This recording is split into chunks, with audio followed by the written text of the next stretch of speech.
أعوذ بالله من الشيطان الرجيم. بسم الله الرحمن الرحيم.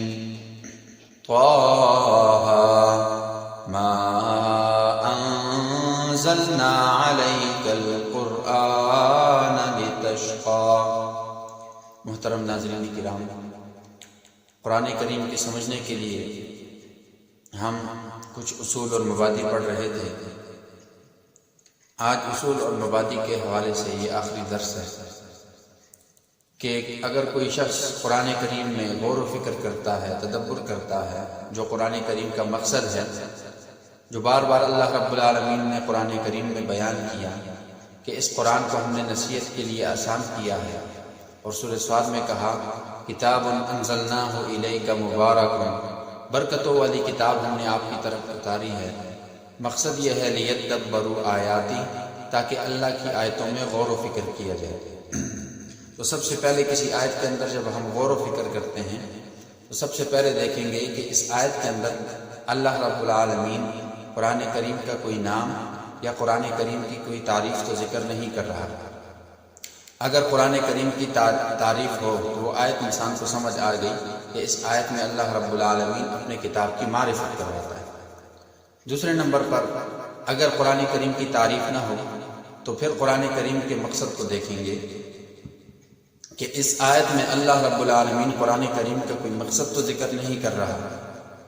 اگر مقصد بھی نہ ہو پھر ہم دیکھیں گے کہ قرآن کریم کسی فرقے سے خطاب تو نہیں کر رہا. فرقوں کی تفصیل ہم نے پڑھی تھی. 4 فرقے آپ کے سامنے بیان ہو گئے تھے: مشرکین، منافقین، مومنین اور اہل کتاب.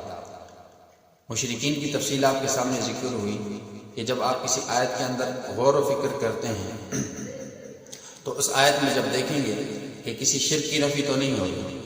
تو شرک کی ہم نے قسمیں پڑھی تھی: شرک اعتقادی اور شرک فعلی.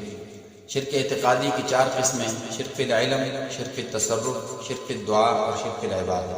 اور فعلی کی نذور العباد اور تحریمات العباد. تو کسی آیت میں جب ہم دیکھیں گے کہ اس میں شرک اعتقادی کی یا شرک فعلی کی نفی تو نہیں ہوگی. اگر شرک اعتقادی اور شرک فعلی کی نفی نہیں ہو رہی تو پھر ہم دیکھیں گے کہ اس میں مشرکین نے جن لوگوں کو اللہ کے ساتھ شریک ٹھہرایا تھا ان میں سے کسی کی عاجزی تو ذکر نہیں ہو رہی. تو وہ 4 تھے: مشرکین بالعباد الصالحین، مشرکین بالجن، مشرکین بالملائکہ اور مشرکین بالکواکب. تو یہ پوری تفصیل شرک کی آپ کے سامنے بیان ہو چکی ہے. دوسرا فرقہ مومنین کے ساتھ جب خطاب ہوتا ہے تو کبھی اس کو صبر کی تلقین، کبھی بشارت، کبھی استقامت، کبھی اللہ رب العالمین اس کو تسلیاں دیتے ہیں. تو یہ مختلف انداز سے ان کے ساتھ خطاب ہو رہا ہے. تو جب آیت کے اندر ہم دیکھیں گے کہ ان کے ساتھ بھی خطاب نہیں ہو رہا، پھر ہم دیکھیں گے کہ اہل کتاب سے خطاب تو نہیں ہو رہا. اہل کتاب کے 2 مصداق یہود اور نصارہ، ان کی خباثتوں کا ذکر قرآن کریم میں ہوتا ہے. چوتھے نمبر پر منافقین کی اللہ رب العالمین صفات کا ذکر کرتا ہے. پہلے پارے میں بھی اس کی صفات کا ذکر ہے، اور سورہ توبہ میں تقریباً 60 سے اوپر منافقین کی صفات اللہ رب العالمین نے بیان کی. پھر جب ان 4 فرقوں سے خطاب نہیں ہو رہا تو پھر ہم دیکھیں گے قرآن کریم کے جو اصل مضامین ہیں ان میں سے کوئی مضمون تو نہیں بیان ہو رہا. اس بات توحید، اس بات رسالت، صداقت الکتاب، ایمان بالآخرہ، یہ قرآن کریم کے اصل مضامین ہیں. اگر ان اصل مضامین میں سے کوئی بیان نہیں ہو رہا پھر ہم دیکھیں گے کہ ان اصل مضامین کو مدد دینے والے جو مضامین ہیں، جہاد، انفاق، تنظیم اور آداب، ان میں سے تو کوئی مسئلہ تو بیان نہیں ہو رہا. جب ان میں سے کوئی بھی نہ بیان ہو پھر ہم دیکھیں گے کہ اللہ رب العالمین اس آیت میں کسی دعوے کے اوپر دلیل تو نہیں ذکر کر رہے. تو اس دعوے کے اوپر بطور دلیل کے آپ کے سامنے میں نے ذکر کیا تھا کہ دلائل کی 4 قسمیں تھیں: دلیل عقلی، دلیل نقلی، دلیل وحی اور دلیل الحلف. یہ 4 قسم کے دلائل کا ذکر اس کے اوپر ہوتا ہے. پھر جب یہ بھی بیان نہ ہو تو پھر دیکھا جائے گا کہ اس آیت میں اللہ رب العالمین نہ ماننے والے مشرکین اور کافروں کے برے ہتھ کنڈوں کا ذکر نہیں کر رہا. وہ آپ کے سامنے بیان ہو چکے تھے. آج کا سبق، آخری سبق اس حوالے سے کہ قرآن کریم میں جو اللہ رب العالمین نے انبیاء کرام علیہ السلام کے قصے ذکر کیے، ان کا مقصد کیا ہے، حکمت کیا ہے اس کی؟ تو پہلی حکمت یہ ہے تخویفا للمکذبین، جو جھٹلانے والے ہیں ان کا ڈراوا ذکر، ان کے لیے ڈراوا ذکر کیا جاتا ہے۔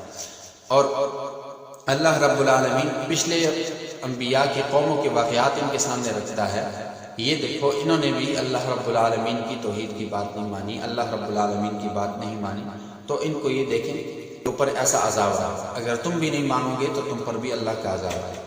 دوسرا تشجیع للمبلغین، تیسرے نمبر پر تسلی لنجات الصالحین، کہ جو نیک بندے ہیں ان کو تسلی دی جاتی ہے کہ جب اللہ کا عذاب آتا ہے تو اللہ اپنے نیک لوگوں کو بچا دیتا ہے، جس طرح سورہ شعراء آیت نمبر 65 وَأَنْجَيْنَا مُوسَىٰ وَمَن مَّعَهُ أَجْمَعِينَ۔ نمبر 4 نفی علم غیب عن الانبیاء،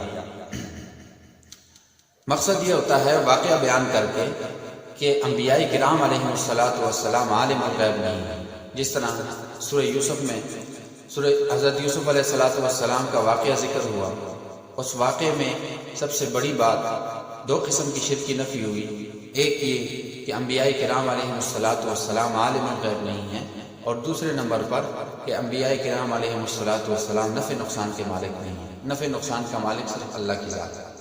5ویں نمبر پر انبیاء کرام کی عاجزی کو ذکر کیا جاتا ہے کہ انبیاء کرام اپنی عاجزیاں اللہ کے سامنے رکھتے تھے، اپنی دکھ میں تکلیف میں اللہ کو پکارتے تھے، تو تم بھی اللہ کو پکارو۔ تو یہ مختلف حکمتیں ہیں قرآن کریم میں ان قصوں کے بیان کی۔ انشاءاللہ العزیز کل سے انشاءاللہ سورہ فاتحہ کی تفسیر شروع ہوگی۔ اللہ رب العالمین ہمیں قرآن کریم سیکھ کر سمجھ کر اس کے مطابق عمل کی توفیق عطا فرمائے۔